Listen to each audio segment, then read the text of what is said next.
Querido Señor y querido Padre, te agradecemos en esta mañana el poder estar en tu casa de oración y queremos sentir tu presencia entre nosotros.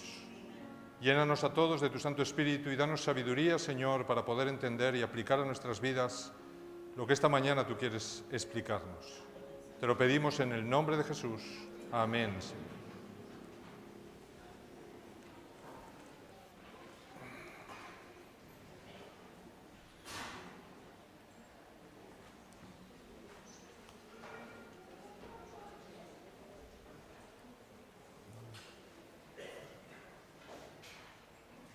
Sí.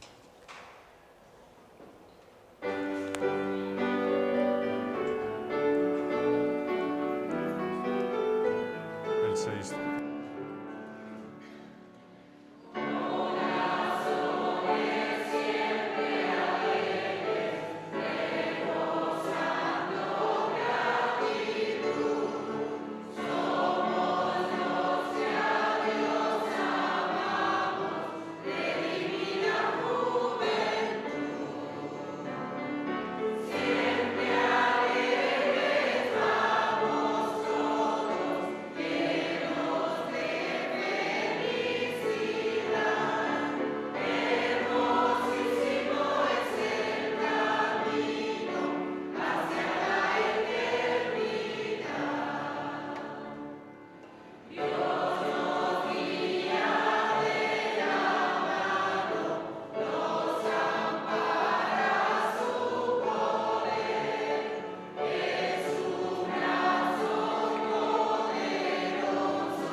Nos ponemos de rodillas para orar los que puedan.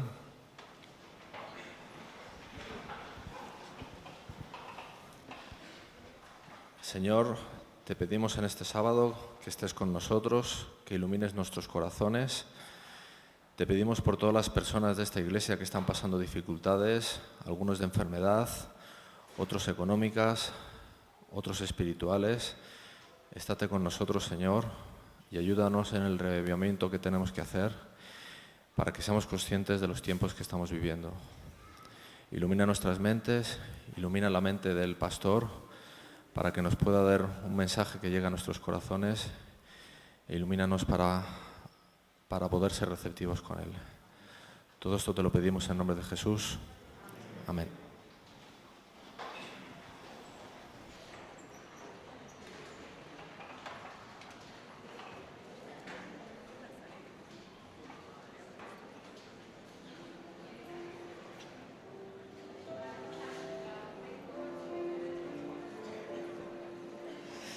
van a pasar los diáconos a recoger la ofrenda que va destinada al presupuesto combinado de nuestra iglesia.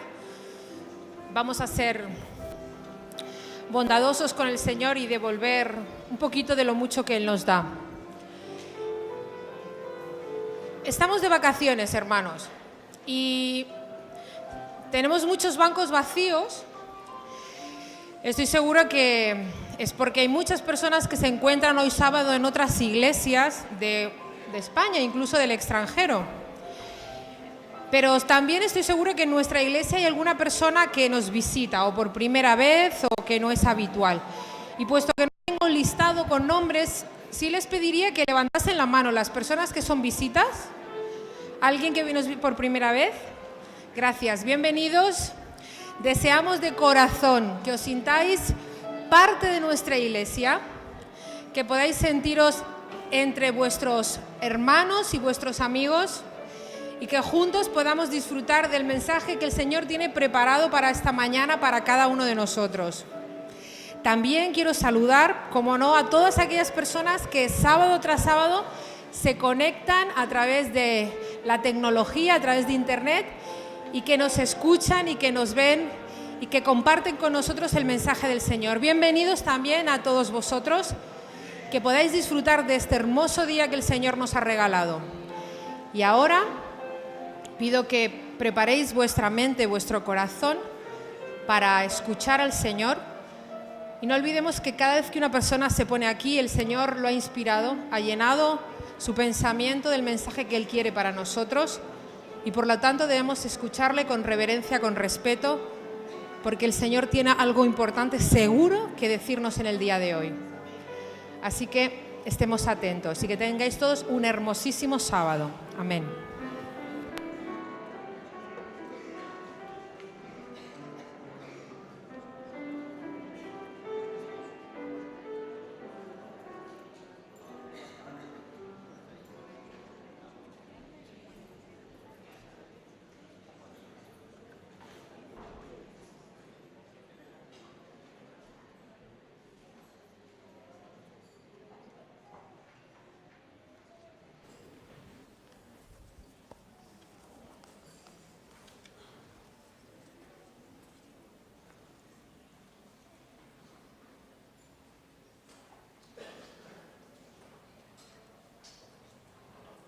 Mis hermanos, os invito a abrir vuestras Biblias en el libro de Apocalipsis,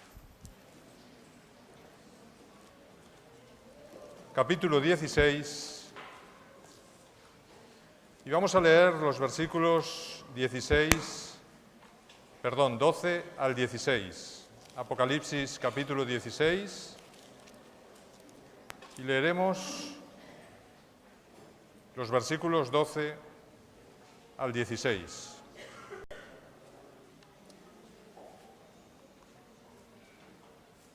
Dice el texto: el sexto ángel derramó su copa sobre el gran río Éufrates, y el agua de éste se secó para preparar el camino a los reyes del oriente. Y vi salir de la boca del dragón, de la boca de la bestia y de la boca del falso profeta 3 espíritus inmundos semejantes a ranas. Son espíritus de demonios que hacen señales y van a los reyes de la tierra en todo el mundo para reunirlos para la batalla de aquel gran día del Dios Todopoderoso. Y dice el Señor: yo vengo como ladrón, bienaventurado el que vela y guarda sus vestiduras, no sea que ande desnudo y vean su vergüenza. Y lo reunió en un lugar que en hebreo se llama Armagedón.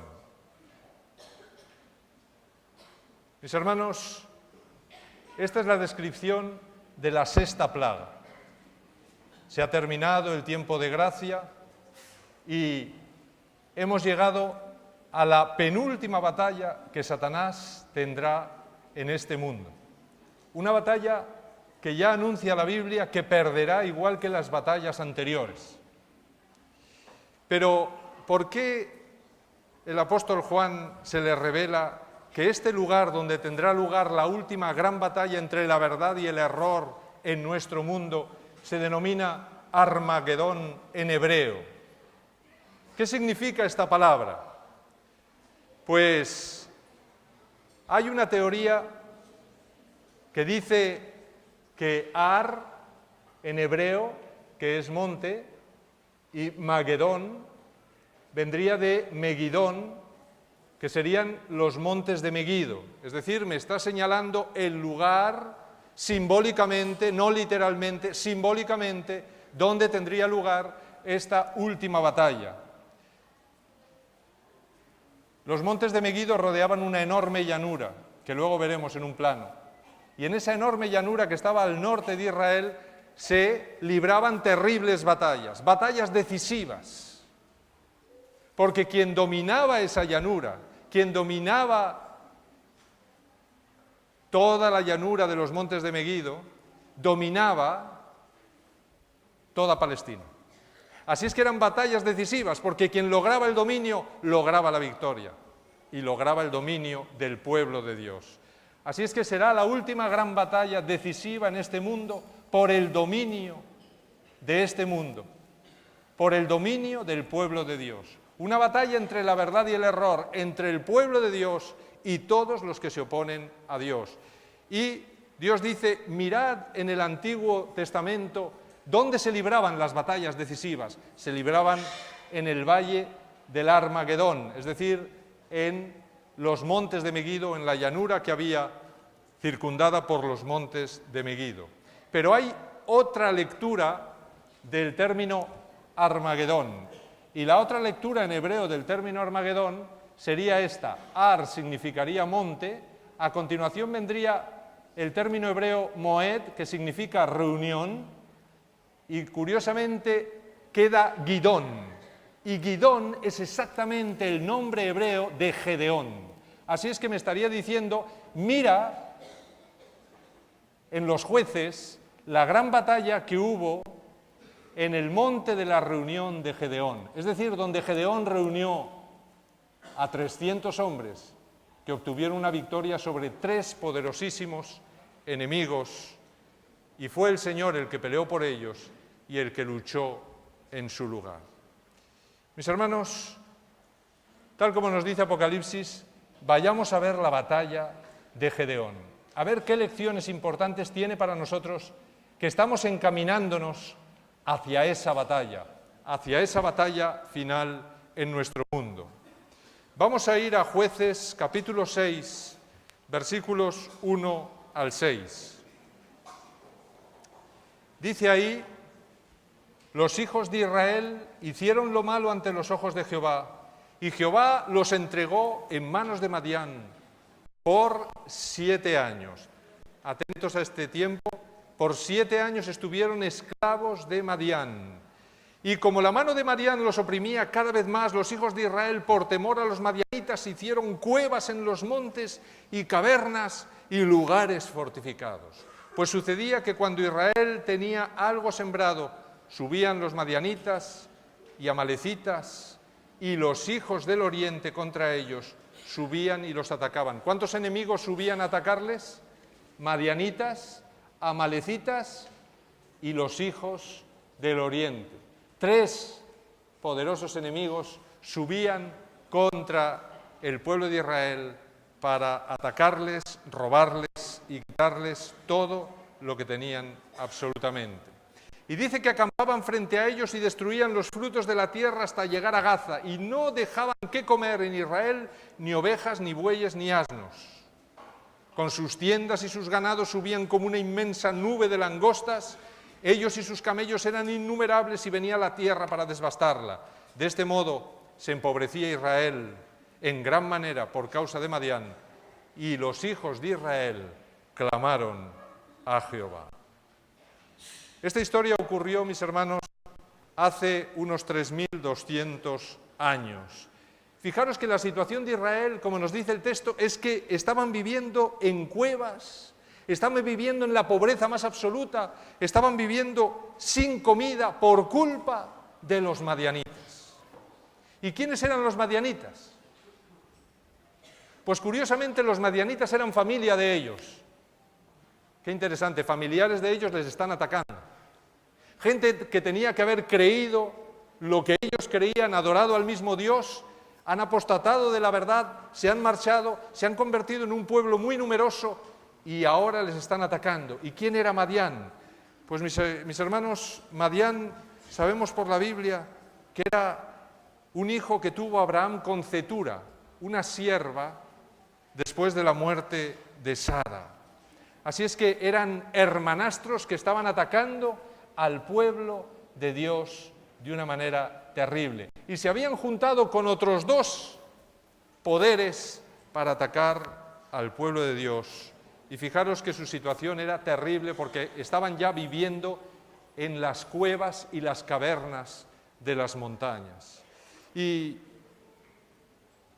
cómo había llegado Israel a esta situación? El texto que hemos leído nos dice que hicieron lo malo ante los ojos de Jehová. Así es que fue culpa de Israel el que hubieran llegado a esta situación. Fue porque cayeron en la idolatría, se olvidaron de Dios y se dedicaron a sus asuntos, que Dios tuvo que quitar la protección de encima de ellos y automáticamente los enemigos les atacaron y les dejaron en la más terrible de las pobrezas. Si seguimos leyendo, los versículos 7 y 8 nos dice: cuando los hijos de Israel clamaron a Jehová a causa de los madianitas, Jehová les envió un profeta, el cual les dijo: así ha dicho Jehová, Dios de Israel, yo os hice salir de Egipto y os saqué de la casa de servidumbre. Fijaros que el mensaje del profeta es mostrarles quién tiene la culpa de esa situación. ¿Quién tiene la culpa? Pues el profeta les recuerda que Dios en el pasado les libró de una esclavitud terrible que estaban sufriendo en Egipto. Les recuerda lo que Moisés les dijo que ocurriría si ellos transgredían los mandamientos de Dios y abandonaban a Dios y caían en la idolatría. Y les dijo cuáles serían las consecuencias, o les recordó al pueblo cuáles serían las consecuencias. Y las consecuencias que Moisés le recordó o le dio al pueblo fue que si abandonaban a Dios, todos los enemigos caerían sobre ellos, les perseguirían y les volverían a la esclavitud y a la pobreza. Así es que con este mensaje Dios le dice a un pueblo que está dudando de Dios, que está incluso echándole las culpas a Dios de su pobreza, de sus tremendas dificultades, le dice: perdona, pero yo no tengo la culpa. Quien tiene la culpa de lo que te está pasando eres tú mismo. Estás cosechando lo que has sembrado. ¿Has confiado en otros dioses? Bueno, pues que te libren ellos. Has hecho justamente lo que yo te dije que no hicieras para no volver a la esclavitud. Te has apartado de mí y curiosamente vuelves de nuevo a la esclavitud. Porque Madián y todos los demás no son más que señores de la guerra que os van a volver a la esclavitud. Y mis hermanos, si el mensaje se quedara aquí, sería triste. Sería triste porque Dios nos está señalando con el dedo y nos está diciendo: tú tienes la culpa de lo que está pasando en tu vida, pero no nos aporta ninguna solución. Pero a mí me encanta que Dios no solo nos señala el pecado, sino que siempre y a la vez nos muestra la salida al pecado y la solución al pecado. Y en esta historia Dios hace exactamente lo mismo. No solo se limita a mostrarnos dónde está el fallo, no solo señala el defecto, sino que busca la solución. Y es que Dios no solo nos ha dado la ley para señalar nuestro pecado, para señalar dónde estamos fallando. Al mismo tiempo nos ha dado un Salvador que nos libra de nuestros pecados y nos muestra el camino a la libertad. Y esto es lo que muestra la historia de Gedeón también. El Señor mandó por un lado a un profeta para que les dijera al pueblo por qué estaban en esa situación y que ellos entendieran qué es lo que estaban viviendo. Y al mismo tiempo, Él en persona, Jesús en persona, el ángel del Eterno, está buscando un libertador para sacar al pueblo de esa situación. Fijaros que esto lo tenemos en el versículo 11. En el versículo 11, entonces vino el ángel de Jehová y se sentó debajo de la encina que está en Ofra, la cual era de Joás Abiezerita. Gedeón, su hijo, estaba sacudiendo el trigo en el lagar para esconderlo de los madianitas. El ángel de Jehová, mis hermanos, en todo el Antiguo Testamento es Cristo en persona. Cristo en persona acude a buscar un libertador, alguien que le represente, alguien que tenga una experiencia profunda con Él, que esté dispuesto a liderar un reavivamiento en el pueblo de Dios.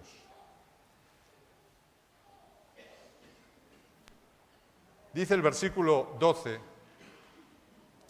cuando se le apareció el ángel de Jehová, le dijo: Jehová está contigo, hombre esforzado y valiente. Gedeón era un joven y realmente tenía que ser valiente para hacer lo que estaba haciendo, porque estaba intentando quitarle botín a los madianitas para alimentar a su familia. Por eso está claro que era un hombre esforzado y valiente que está trabajando y sacando el máximo de comida que puede para su familia en ese tiempo de crisis. Y Dios encuentra a este hombre que parece valiente, que parece esforzado, y Dios dice: quizá este pueda ser el libertador. Voy a dialogar con él, a ver cómo me responde. Según cómo me responda, seguro que será el hombre. Y fijaros en el versículo 13 cómo Gedeón responde a Jesús. Gedeón le respondió: Señor mío, si Jehová está con nosotros, ¿por qué nos ha sobrevenido todo esto? ¿Dónde están todas esas maravillas que nuestros padres nos han contado diciendo: ¿no nos sacó Jehová de Egipto? Y ahora Jehová nos ha desamparado y nos ha entregado en manos de los madianitas.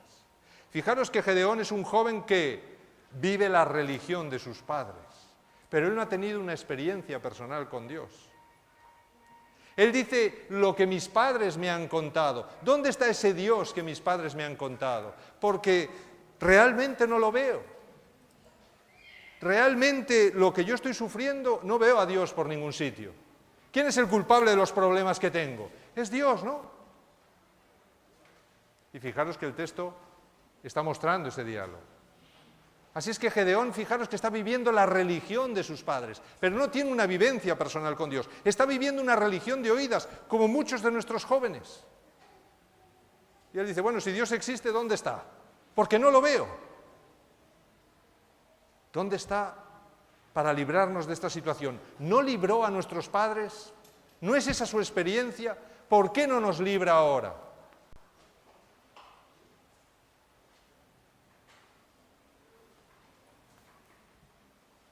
Y Dios le da un desafío. Fijaros qué interesante el desafío. Mirándolo Jehová le dijo: ve con esta tu fuerza y salvarás a Israel de mano de los madianitas.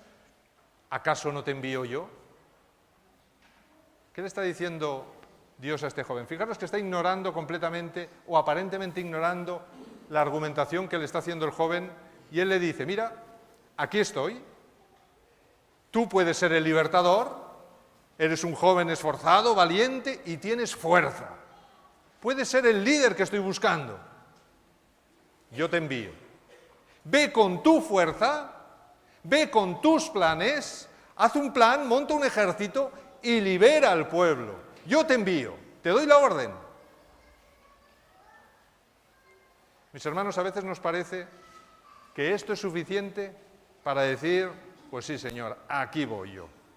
Aquí voy yo y vas a ver los madianitas.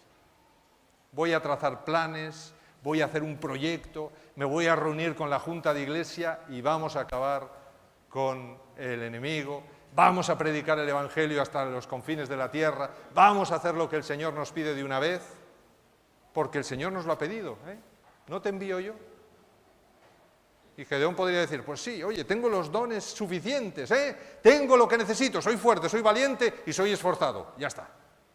Y Dios me envía, ¿qué más quiero? Pero mis hermanos, con esto no vale. Con esto no vale. Podremos hacer todos los proyectos que queramos, podremos marcarnos las metas que queramos, podremos incluso pensar que el proyecto que estamos realizando es un proyecto bíblico, que Dios nos ha pedido que vayamos y prediquemos el Evangelio y terminemos la obra. Podremos decir, no, es que Dios nos envía a hacer esta obra. Pero ¿sabéis? Si a esta obra vamos solo con nuestras fuerzas, con nuestros planes, con nuestro proyecto, el fracaso está asegurado. Y a mí me encanta porque Gedeón responde exactamente lo que Dios está esperando que responda este joven. Lo mismo que responden en toda la Biblia los grandes líderes que Dios puede emplear. Responde humildemente. No se reconoce con fuerzas ni con liderazgo suficiente para dirigir esa empresa que el Señor le ha encomendado. Y Gedeón le contesta a Dios en el versículo 15. Gedeón le respondió de nuevo, ay, Señor mío, ¿con qué salvaré yo a Israel? ¿Con qué? He aquí que mi familia es pobre en Manasés y yo soy el menor de la casa de mi padre. En estas dos cosas que dice Gedeón aquí, está diciendo, vamos a ver, ¿cómo consigo yo un ejército? Si tuviera riquezas, si fuera mi familia rica, si pudiera pagar mercenarios que fueran conmigo a la batalla, pues aún podría lograr un ejército. Es decir, le está diciendo, oye, Señor, yo carezco de bendiciones materiales, porque mi familia es la más pobre de toda mi tribu. Y ahora le dice algo muy interesante, y le dice, y yo soy el menor en la casa de mi padre. ¿Qué le está diciendo? Ni siquiera soy el primogénito, ni siquiera soy el que va a recibir la herencia, ni siquiera tengo las bendiciones paternas para poder afrontar esto que me estás pidiendo. Así es que le está diciendo, mira, carezco de bendiciones materiales y espirituales para poder realizar esta misión. ¿Cómo yo podré realizar esto? Y ahora Dios le puede contestar en el versículo 16. Jehová le dijo, ciertamente yo estaré contigo y tú derrotarás a los madianitas como a un solo hombre. Mis hermanos, el Señor estaba esperando que Gedeón le dijera, yo no puedo, yo soy incapaz, no tengo todo eso que tú dices, o al menos yo no me lo veo. Pero el Señor sí veía algo, veía que era un hombre humilde y que era un hombre que se aferraría a Dios con todas sus fuerzas y que, yendo con el Señor a su lado, podría derrotar a los madianitas como un solo hombre. Le está diciendo, ¿temes a un hombre? ¿Puedes pelear con un hombre? ¿Puedes vencer a un hombre? Y Gedeón dice, bueno, pues yo creo que sí. Bueno, pues si yo voy contigo, aunque los madianitas sean innumerables como la arena del mar, aunque el mundo entero se te oponga, los vencerás. No con tu fuerza, yo pelearé por ti. Y puedo pelear por ti porque tú me has dicho que tienes necesidad de mí. Y mis hermanos, lo que Dios necesita para entrar en nuestras vidas únicamente es que le digamos que tenemos necesidad de Él, que somos débiles y nos faltan fuerzas, que estamos en un aprieto y que le necesitamos totalmente. Es lo único que necesita el Señor escuchar para poder acudir a nuestra vida. El problema es que muchas veces el Señor nos dice, oye, ve, arregla el problema. O yo creo que el Señor me dice esto. Y yo digo, bueno, yo lo voy a hacer con mis fuerzas, voy a luchar, voy a pelear yo, con mi proyecto. Y esto lo hacemos a nivel individual, a nivel de familia y a nivel de iglesia. Y nos equivocamos. Y la historia de Gedeón me dice que si quiero pelear la última batalla, no podré ir con mis fuerzas. Tendré que depender totalmente de Dios. O no podré vencer en esa última batalla al enemigo como si fuera un solo hombre. Como Gedeón no ha tenido nunca una experiencia personal con Dios que le permita confiar en Él, pues conocéis la historia, le pide la prueba del vellón de lana. No me voy a entretener en el vellón de lana, mis hermanos, tiene un mensaje fascinante para nosotros y nuestra época. Le pide la prueba del vellón de lana y lo que me gustaría que viéramos es qué hace Gedeón después de que Dios, el Dios de sus padres, se convierte en su Dios. Porque después de este llamamiento, el Dios de sus padres se convierte en el Dios de Gedeón. Y ahora ese Dios suyo, que ya no es un Dios del pasado, sino que es un Dios cercano, presente, que le ha llamado, le ha hecho un llamamiento personal, un Dios que camina a su lado, un Dios que le interpela, que se preocupa por él. Y todo lo que se aplica a Gedeón se aplica a nosotros, mis hermanos. Ese Dios le pide algo. Le dice, mira Gedeón, para la misión que vas a realizar, antes hay que lograr un reavivamiento. Y estamos iniciando un trimestre sobre el reavivamiento, mis hermanos. Ayer en el tema de viernes también hablaba sobre el reavivamiento. Y este tema tiene que ver con el reavivamiento completamente. Porque solo los que sean reavivados plenamente por Dios lograrán ganar en la última batalla del Armagedón. Lograrán estar entre el remanente pequeño que peleará esa gran batalla. Dios le dice a Gedeón en los versículos 25 y 26, toma un toro del hato de tu padre, el segundo toro, el de 7 años, y derriba el altar de Baal que tiene tu padre. Corta también la imagen de Asera que se halla junto a él, y edifica altar a Jehová tu Dios en la cumbre de ese peñasco, en lugar conveniente.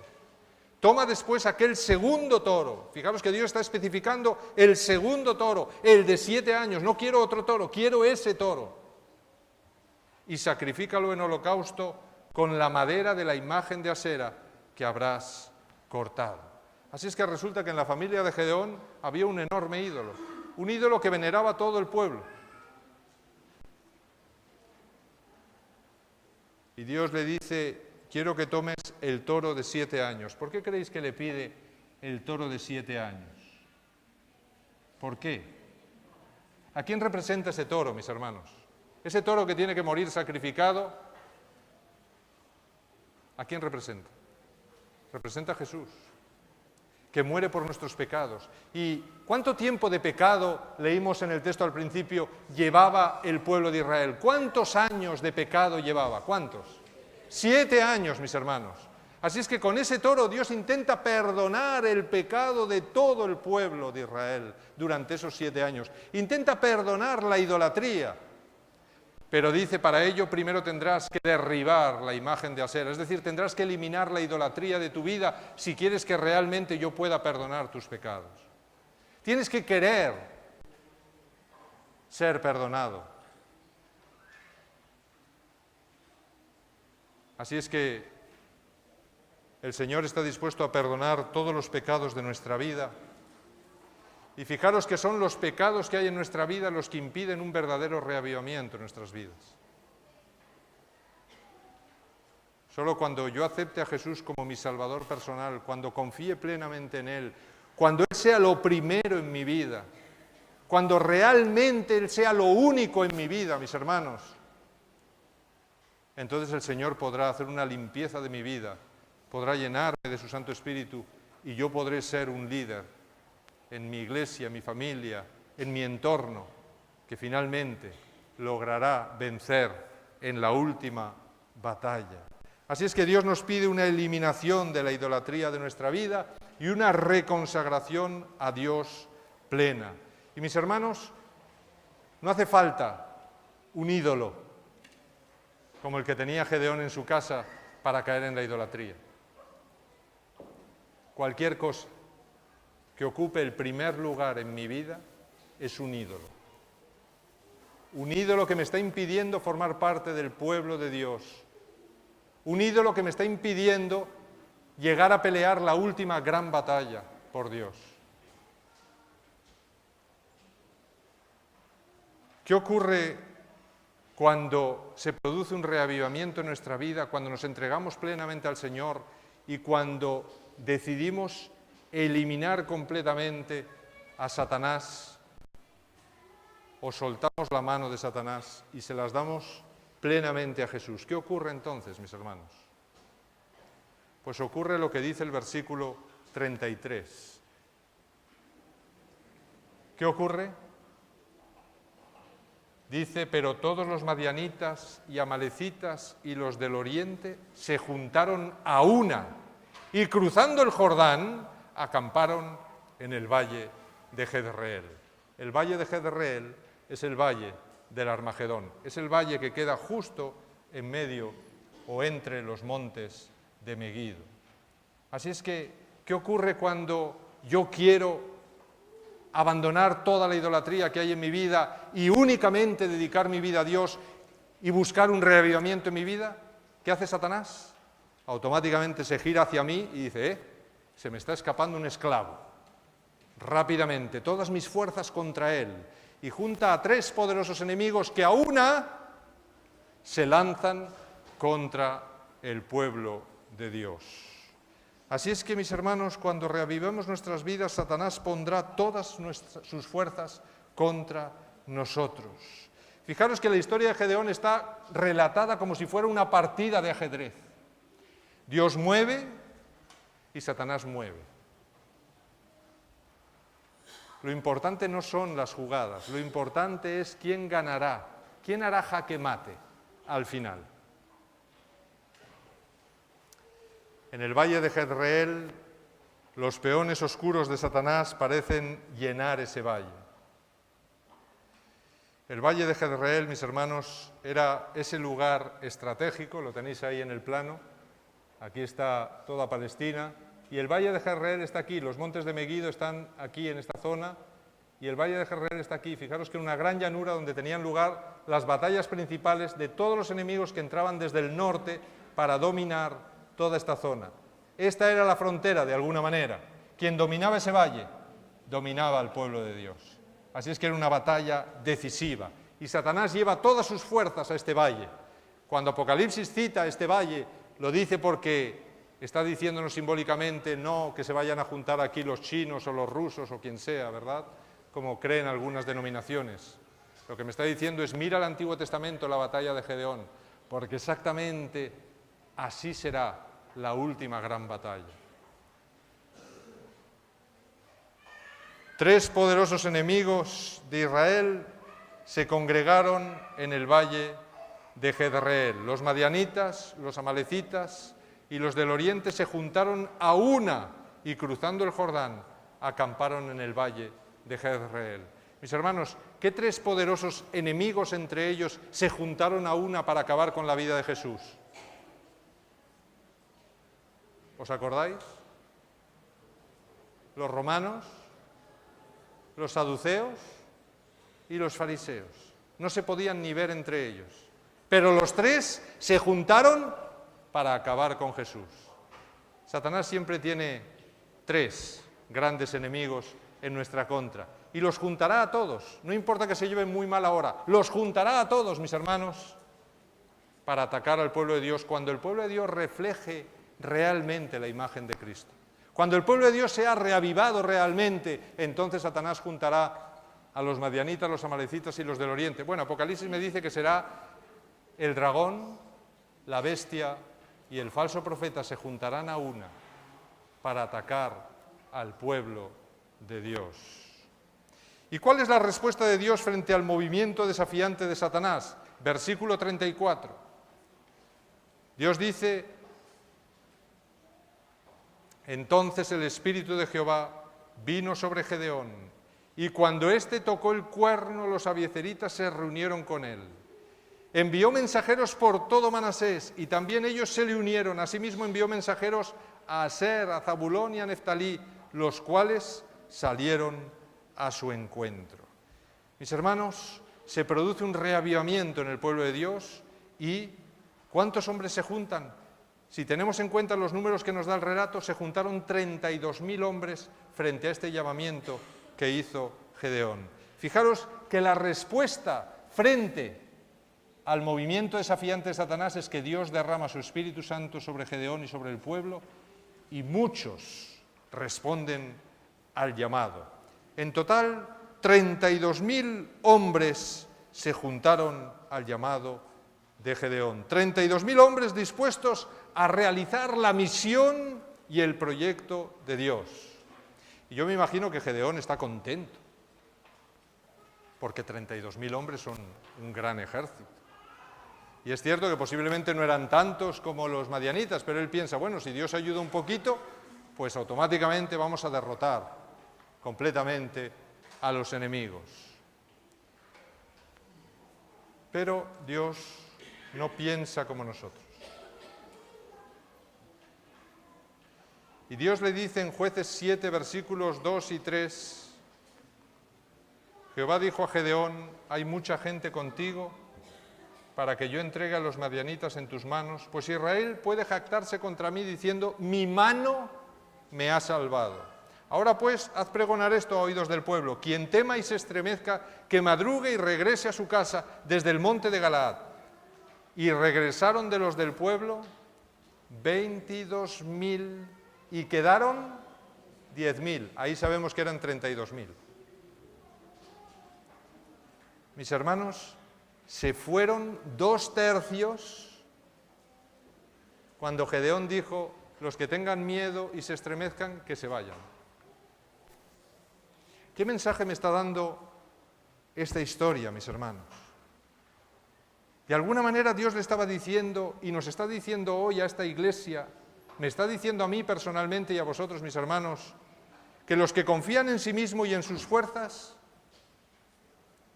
que se vayan. No lograrán llegar al final. Ya pueden irse ahora. Que se vayan. Si no se van ahora, se irán tarde o temprano. Se quedarán en el camino. Mejor que se vayan ahora. Que los que confían en sus fuerzas, los que no estén seguros de que Jesús, el capitán de los ejércitos de Dios, camina a su lado, que se vayan. Si yo vengo a la iglesia y no estoy seguro que Jesús está a mi lado, y no sé por qué motivos vendré aquí, mejor me voy. Mejor no hago el sacrificio de los necios, que dice el apóstol Pablo. Los que consideren que tienen cosas más importantes que hacer, que seguir el proyecto de Dios preparado para sus vidas, que se vayan. Porque lo único que hacen es entorpecer el caminar de los demás. Van a frenar la marcha del ejército.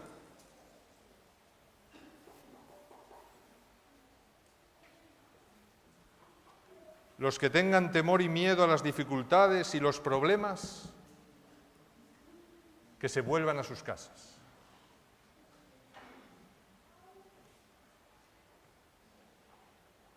¿Sabéis? Esta historia es una profecía tipológica. Me dice que cuando nos enfrentemos a esa batalla, o en el caminar hacia esa batalla, que está empezando ya, 2/3 del pueblo de Dios abandonarán las filas y se marcharán a sus quehaceres, al mundo, y abandonarán la batalla y la misión final de Dios. Quedaron 10.000. Los versículos 4 y 6 me dicen, Jehová dijo de nuevo a Gedeón, aún son demasiados. Llévalos a beber agua, y allí los pondré a prueba. Del que yo te diga, vaya este contigo, irá contigo, pero de cualquiera que yo te diga que este no vaya contigo, el tal no irá. Entonces Gedeón llevó al pueblo a las aguas, y Jehová le dijo, a cualquiera que lama las aguas con la lengua como hace el perro, lo pondrás aparte.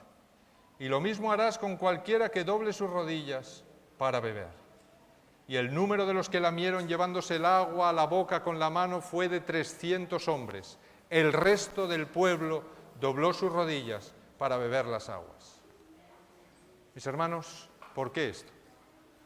10.000 hombres, son pocos hombres para enfrentarse a una multitud incontable como la arena del mar. 10.000 hombres, y Dios le dice, todavía son muchos. Mis hermanos, no es que Dios piense que somos muchos, es que Dios sabe el final de la historia. Es decir, Dios sabe que entre esos 10.000, que parece que siguen, todavía hay gente que tiene idolatría en sus vidas. Es decir, todavía hay gente para los que Dios no es exactamente lo primero y fundamental en sus vidas. Pero digo lo primero incluso a coste de perder la vida. ¿Es Dios más importante que tu propia vida? Y sabéis, el agua es algo fundamental para la vida. Podemos estar muchos días sin comer, pero muy pocos sin beber. Bueno, se calcula que máximo 3, 4 días y caminando, pues menos todavía, podríamos estar sin beber. Así es que, ¿por qué Dios culpa a esos hombres que dice que doblan sus rodillas, sueltan la armadura y se lanzan al agua a beber? Y dice, estos ponlos aparte, no los quiero. Solo quiero a aquellos que sin soltar nada de la armadura, y aquí tendríamos que ir al texto de Pablo sobre la armadura del cristiano, ¿verdad? Sin soltar nada de la armadura, caminando y sin dejar de caminar, cojan agua mientras caminan con la mano y se la lleven a la boca. Esos son los que yo quiero. Podríamos decir, hombre, el Señor se está pasando porque es que, Señor, es que aquí estamos sosteniendo la vida. Y Dios dice, bueno, sí, sosteniendo la vida, pero en este momento que tú llegas al agua, para ti lo más importante no es la armadura que te rodea ni la misión. Has perdido de vista eso, te lanzas al agua y para ti lo más importante es eso. Así es que, lo siento, pero no acepto a una persona que en el momento más terrible de la historia, incluso algo para sostener la vida, sea más importante que yo. Imaginaros el mensaje dónde está llegando, mis hermanos. O yo estoy dispuesto a perder la vida por Dios, o Dios me dice que acabaré perdido yo. Y fijaros que el texto dice que solo 300 hombres no dobló sus rodillas. Y este es un término hebreo muy interesante porque hay un lugar en la Biblia donde hubo una enorme apostasía en la época de Elías, años posteriores. Y cuando Elías le dice a Dios, Señor, yo solo he quedado fiel a ti. Fijaros que Elías estaba luchando contra Jezabel, que también aparece en Apocalipsis, que representa una iglesia apóstata, que está matando a los profetas de Dios. Y Dios le dice, ¿qué le dice Dios? No, no, Elías, estás equivocado. Todavía tengo 7.000 hombres que no han doblado su rodilla frente a Baal. Así es que está diciendo, doblar la rodilla significa idolatría. Doblar la rodilla frente a las aguas es idolatría. Es decir, para ti en ese momento es más vital mantener la vida. Mis hermanos, es que el problema es que en algún momento de aquí a la segunda venida me pondrán en esa tesitura y me dirán, vas a perderlo todo, incluso la vida. Mejor te pasas a nuestro bando. Si yo en ese momento doblo mis rodillas, mis hermanos, automáticamente formaré parte de estos que doblaron sus rodillas y fueron sacados del ejército final de Dios. Fijaros que Dios rechazó a 9.700 hombres porque doblaron sus rodillas para beber las aguas. Solo quedaron 300. De los 32.000 que iniciaron el camino, quedan 300, ni siquiera un tercio de los que iniciaron el camino. Es decir, en el camino se perdieron un montón. Y mis hermanos, el llevar a las personas a las aguas tiene otra simbología. Y es que posiblemente muchos de los que estamos aquí formamos parte de esos 10.000. Y hemos sido llevados a las aguas por Dios, a las aguas del bautismo. Y ahí, a partir de ahí, Dios nos ha probado. ¿Y cuántos han abandonado después del bautismo? ¿Cuántos? Montones.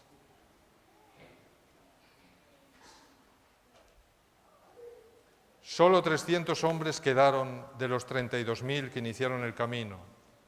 Sin duda, mis hermanos, Jesús tenía esto en mente cuando dijo en Mateo 22:14, muchos son los llamados, pero pocos los escogidos. Sí, muchos respondieron al llamado, pero al final las actitudes personales, la importancia que le damos a las cosas terrenales marcaron la diferencia y finalmente abandonaron por el camino. Solo 300 se mantuvieron con su armadura y para ellos Dios y la misión era lo primero. Así es que Dios y Gedeón se quedaron con un remanente, un pequeño grupo de hombres para quienes Dios y la misión era lo más importante de sus vidas. Eran los auténticos discípulos. Y frente a estos 300 valientes, el versículo 12 dice que Los madianitas, los amalecitas y los hijos del oriente se habían esparcido por el valle como una plaga de langostas y sus camellos eran innumerables como la arena del mar que se acumula a orillas del mar. Fijaros la visión que está intentando mostrar. Ahora ya solo quedan 300 y frente a ellos el enemigo ocupa la tierra entera. La tierra entera está ocupada por el enemigo y ellos son 300 hombres. ¿Qué van a hacer esos 300 hombres contra el enemigo tan poderoso que es? Bueno, pues para acrecentar los temores de Gedeón todavía más, se hizo de noche. Algo interesante en el relato que tiene mucho que ver con nuestra época. Se hizo de noche, mis hermanos, y cuando llega la noche nuestros temores crecen. Pero el Señor, que ama y comprende perfectamente al ser humano, se adelanta a los temores de Gedeón y le dice que vaya a las primeras líneas del enemigo, allí, que se acerque arrastrándose con su escudero allí y que escuche, que él le va a dar un mensaje. Y Gedeón se acerca. Y se acerca, mis hermanos, tanto que puede llegar a escuchar lo que están hablando 2 centinelas enemigos. Y dice el versículo 13, en el momento que llegó Gedeón, un hombre contaba un sueño a su compañero diciendo, he tenido un sueño. Veía un pan de cebada que rodaba hasta el campamento de Madián. Llegó a la tienda y la golpeó de tal manera que cayó. La trastornó de arriba abajo y la tienda cayó. Y su compañero responde, esto no es otra cosa más que la espada de Gedeón, hijo de Joás, varón de Israel. Dios ha entregado en sus manos a los madianitas con todo el campamento. Mis hermanos, son 2 enemigos. Uno le dice, he soñado un sueño, y el otro le interpreta el sueño exactamente con el mensaje que Dios quería darle a Gedeón. ¿Sabéis? Al final de la historia, los enemigos también comprenderán que están perdidos. Pero la rebeldía del pecado hace que nos obstinemos en nuestra actitud y nos mantengamos ahí. Y aunque Dios les ha dado el mensaje y ellos conocen la verdad, fijaros que conocen la verdad, saben el final de la historia cuál va a ser, están en el campamento enemigo. Han decidido estar ahí.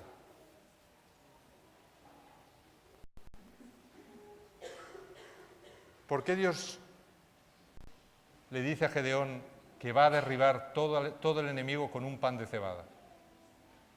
Es un arma extraña, ¿verdad? Si dijera una bomba atómica o algo así, ¿no? Pues diríamos, oye, pues no. Pero un pan de cebada, ¿eh? Y además de cebada, ¿por qué de cebada? ¿Por qué no le dice un pan simplemente? No, le dice un pan de cebada, mis hermanos. ¿A quién representa el pan en la Biblia? Yo soy el pan de vida, dijo Jesús, ¿sí o no? ¿Quién es el pan entonces? Es Jesús, que pelea íntimamente unido, ¿a quién? A los 300 valientes. ¿Y por qué de cebada, mis hermanos? ¿Qué nos ha recordado el relato constantemente? Que el pueblo de Israel fue liberado espectacularmente de un poder terrible que era Egipto. ¿En qué época? En la época de la Pascua. ¿No? ¿Sí o no? ¿Y cuál es la cosecha que se recogía en la Pascua? ¿Cuál es? La cebada. Los panes sin levadura que comían en la Pascua eran panes de cebada. Con lo cual Dios les está diciendo, mira, ¿te acuerdas de los panes de cebada que comisteis cuando yo os liberé de Egipto? Pues va a ser igual ahora. Recuerda ese pan de cebada, porque te voy a liberar de la misma manera. Porque la cebada, mis hermanos, representa la liberación de Egipto con la que Dios sacó a su primer pueblo, el pueblo de Israel, para que realizara su misión. Y 50 días después, en el Pentecostés se cosechaban las primeras espigas ¿de qué? De trigo. ¿Y el trigo qué representa? Ya no representa al pueblo de Israel, que son la cebada. ¿El trigo representa qué? Representa a toda la cosecha que habría entre el mundo gentil por la predicación de el segundo pueblo de Dios, que es la Iglesia cristiana. Así es que, ¿por qué de cebada? Porque Dios le está diciendo, igual que liberé al pueblo de Dios de Egipto, con el mismo poder te voy a liberar de los madianitas. Vosotros sois la cebada y yo me uno a vosotros.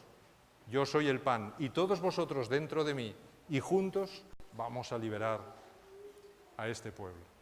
Este es el mensaje, mis hermanos. Así es que por eso un pan de cebada. Era Cristo y los 300 valientes de Gedeón unidos para librar la última batalla por la libertad de este mundo. ¿Qué nos sigue diciendo el versículo 16 y 17? Esto es lo que os he explicado. Y repartiendo los 300 hombres, atentos a este texto, mis hermanos, porque aquí está el colofón de la historia.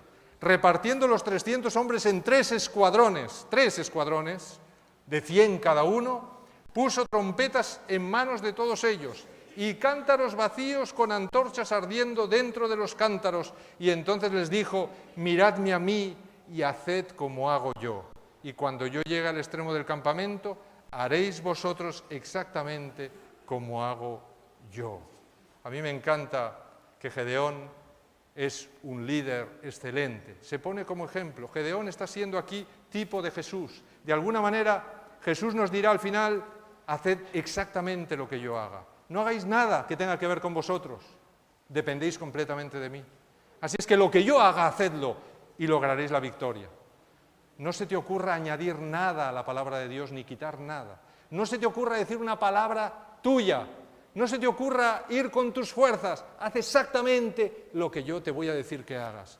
Y llegarás al final y obtendrás la victoria. Mis hermanos, la victoria final dependerá de nuestra fe absoluta y total en Jesús. No se obtendrá de ninguna otra manera. Así es que tendremos que hacer exactamente lo que Él nos diga y seguirlo al pie de la letra para poder lograr al final esa victoria. 3 escuadrones de 100 hombres cada uno. ¿Y qué armas llevan? 3 armas para vencer a 3 enemigos incontables como la arena del mar. Tampoco son bombas atómicas. ¿Qué son, mis hermanos? Dice que llevan una cuerna de carnero, porque en hebreo original dice que era un shofar, así es que era una cuerna de carnero o de antílope. ¿Qué más llevan? Un cántaro y una antorcha ardiendo dentro del cántaro. Yo me imagino a esos hombres diciendo: ¿y con esto vamos a vencer al enemigo? Uf. Qué tremendo, ¿no? Qué fe hay que tener. Pero todo es una historia simbólica, mis hermanos. Porque ¿qué simboliza una cuerna sonando en la Biblia? ¿Quiénes tocaban las cuernas y cuándo se tocaron las cuernas en determinados momentos de la historia de Israel? Por ejemplo, cuando Jericó cayó, los 7 sacerdotes que iban delante iban todos con cuernas de carnero, iban tocando las cuernas mientras daban vueltas a Jericó hasta que Jericó cayó. Jericó es un símbolo del mundo y todo lo que ocurrió allí es un símbolo de lo que ocurrirá al final de la historia de nuestro mundo. Esos sacerdotes durante una semana estuvieron anunciándoles a la ciudad condenada cuál iba a ser su final. Le estuvieron anunciando que se estaba realizando el juicio de Dios, porque las cuernas de carnero las tocaban los sacerdotes en los 10 días justo anteriores al día de la expiación, para anunciarle al pueblo que el juicio de Dios se acercaba. ¿Qué están anunciando estos 300 valientes tocando las cuernas a los madianitas? ¿Qué les anuncia?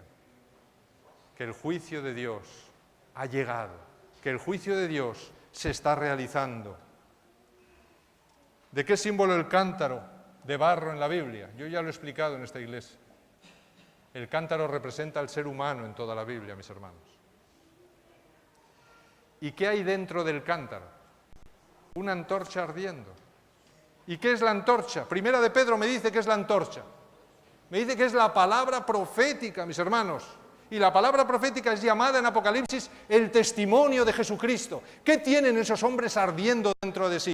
¿Qué tienen en su ser que los impulsa a esa batalla y a mantenerse firmes en la hora más oscura de la tierra? ¿Qué tienen?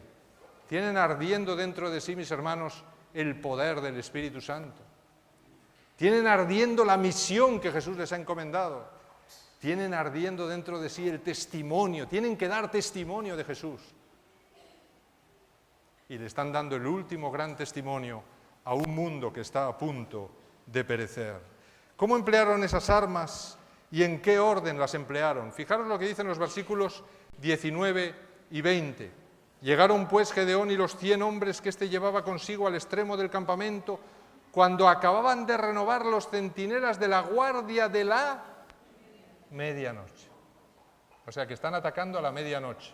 Tocaron entonces las trompetas, quebraron los cántaros que llevaban en sus manos Los 3 escuadrones tocaron las trompetas y, quebrando los cántaros, tomaron con la mano izquierda las antorchas y con la derecha las trompetas que tocaban y gritaron por la espada de Jehová y de Gedeón. Fijaros que dice que tocaron las cuernas, quebraron los cántaros y sacaron las antorchas, exactamente en este orden. Y el versículo 20 especifica que con la mano izquierda tenían que sostener, ¿qué? La antorcha, y con la mano derecha tenían que tocar la cuerna. Mis hermanos, podemos decir, ¿y por qué Dios da tanto detalle? Y si tocaban la cuerna con la mano izquierda, ¿qué pasaba? Estaban cambiando el proyecto de Dios. Y el mensaje no nos hubiera llegado como tenía que ser. Porque ¿qué importancia tiene que yo toque la cuerna con la mano derecha y levante la antorcha con la mano izquierda? Pues mucho. Si la cuerna es el anuncio del juicio, yo lo tengo que hacer con la mano derecha. Porque la mano derecha en la Biblia, mis hermanos, es la mano de la acción.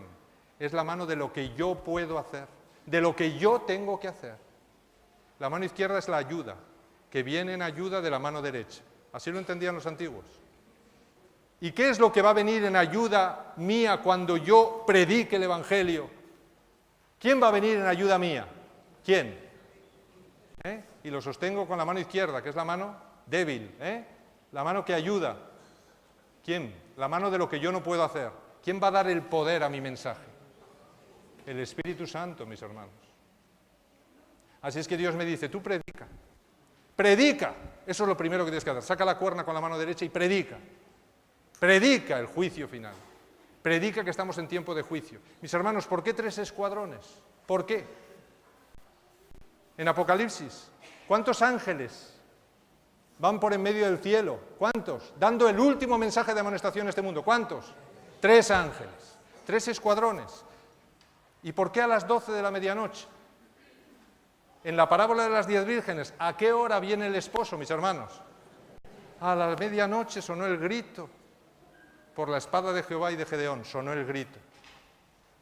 A la medianoche. Y ese pueblo saca las cuernas, predica el mensaje de los 3 ángeles. ¿Y quién viene en su ayuda? La lluvia tardía, mis hermanos. La lluvia tardía. ¿Y por qué tienen que romper los cántaros? Porque, mis hermanos, en ese momento, lo que yo soy, mis fuerzas, mis dones, todo no servirá de nada. Yo tendré que romper mi yo a los pies de Jesús y decirle, Señor, ayúdame, porque yo no puedo nada. Entonces, o tú das el mensaje, o yo, y el Señor me dirá, tú habla, y yo te diré las palabras que tienes que decir. Tú habla, y yo daré poder a tus palabras. Tú habla, y testimoniarás y darás testimonio delante de reyes y poderosos que no recibirán el mensaje más que de esa manera. Mis hermanos, todo es un mensaje fascinante en símbolos que nos explica cómo será la vivencia del remanente final que estará vivo justo antes de la segunda venida de Jesús. Y me está dando los detalles para que nadie sea engañado y para que yo busque este reavivamiento. Y el que no logre ese reavivamiento no logrará entrar a las bodas del Cordero, como aquellas 5 vírgenes que también se perdieron en muchas cosas por el camino y finalmente les faltó, ¿qué? Aceite. Les faltó, mis hermanos, la antorcha dentro del cántaro. Solo las que tenían en su cantarito pequeño reserva de aceite pudieron rellenar sus lámparas cuando sonó el grito, realizar la misión de marcar el camino, es decir, de dar el último mensaje para señalar dónde está la puerta, dónde se acaba el tiempo de gracia. Llegó el final del tiempo de gracia, se cerró la puerta y las que no habían hecho acopio de aceite en sus lámparas, en sus cántaros, se perdieron buscando el reavivamiento por ahí. Ya había pasado la época. Es ahora, mis hermanos, cuando debemos de buscar realmente, como los 300 valientes de Gedeón, reavivar nuestras vidas. ¿Qué hicieron los hombres de Gedeón a continuación? ¿Salieron corriendo detrás de los madianitas? ¿Qué hicieron, mis hermanos? No salieron. Dice el versículo 21 y 22 que los israelitas se mantuvieron firmes, cada uno en su puesto alrededor del campamento, y todo el ejército madianita echó a correr dando gritos y huyendo. Mientras los 300 tocaban las trompetas, Jehová puso la espada de cada uno contra su compañero en todo el campamento, y el ejército huyó. ¿Sabéis cómo acabará la historia de este mundo? Esos tres grandes enemigos que se han aliado de repente se harán enemigos irreconciliables y se matarán unos a otros. Y Dios me dice, tú mantente firme allí donde estés. Si estás en África, en África. Si estás en Madrid, en Madrid. Si estás en China, en China. Y allí da testimonio hasta el final. Y no te preocupes que el campamento enemigo caerá. Yo lo haré caer. Tú solo confía en mí.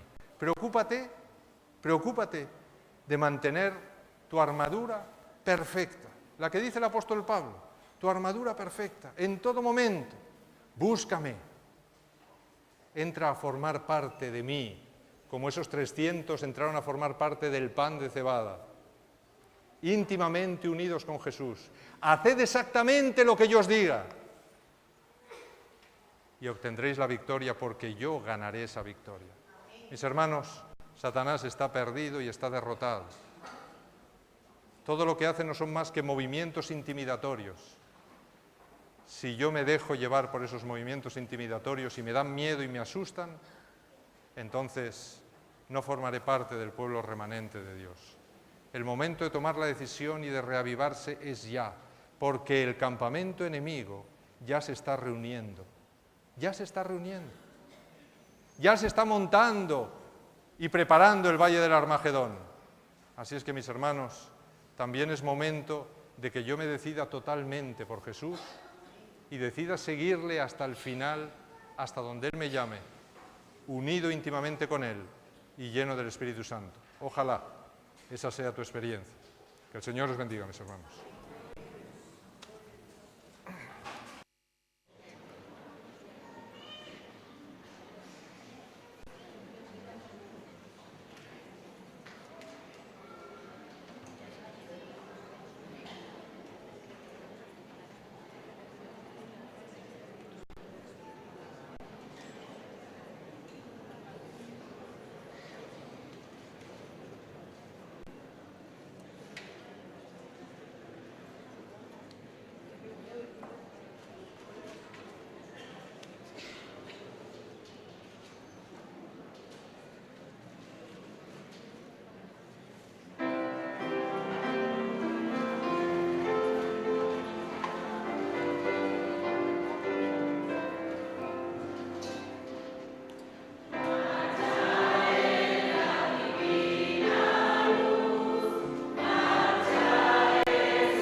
Señor, gracias porque tú nos recuerdas una vez más que estamos al final de los tiempos, que tenemos delante de nosotros una enorme batalla en la que tú nos pides que participemos, pero también, Señor, nos recuerdas que no estamos solos, que tú quieres que estemos ahí, pero que tú nos vas a dar la fuerza y el poder para vencer.